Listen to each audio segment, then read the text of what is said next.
The mantra of the weight loss industry for the past half-century has been calories in must be less than calories out or you're not able to lose weight. In other words, you need to be eating less calories than you're expending. I am sure that you have seen this presented by all kinds of experts in the media and weight loss industry. This is why the majority of diets are what is referred to as low caloric. Being on these diets requires a tremendous amount of willpower because you need to be fighting your natural hunger almost all day long. This is also why the new USDA food pyramid recommends that everyone be exercising 1.5 hours each day. You heard me correctly. Our government agency is now recommending that everyone should be exercising 1.5 hours daily in order to not gain weight on the amount of calories we are consuming today. Let me ask you a question.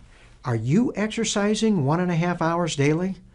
When I was involved in the clinical trials using my online Healthy for Life program, the endocrinologist who was directing the study stated very clearly that no one will lose weight in this trial because they are not exercising for 1.5 hours.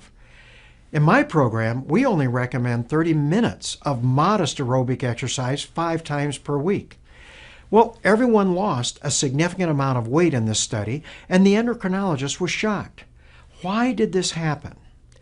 When an individual finally becomes less and less sensitive to their own insulin, they literally tip over into an abnormal metabolic state where they're not able to use calories normally. A calorie is no longer a calorie. This happens because the muscle becomes insulin resistant first.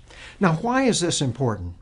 Well, it is important because the muscle normally will take up 85 to 90% of all the calories from any meal or snack and utilize them as energy. When the muscle becomes insulin resistant, many calories cannot be utilized by the muscle for energy, and they are now diverted to the fat cells of the abdomen to be stored as fat.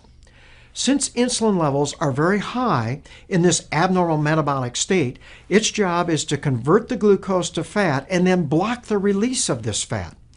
Not only do you gain a tremendous amount of weight around your middle, but you also hold on to fat like a sponge holds on to water. Now, I have heard the following story and concern from my patients hundreds of times during my clinical practice. A man or woman comes into my office in their late 20s or maybe early 30s, and they complain to me that they have never had a weight problem.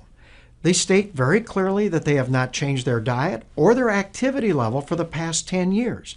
However, last year they put on 15 pounds, and this year they're already up 25 pounds. And they'll ask me, what is going on?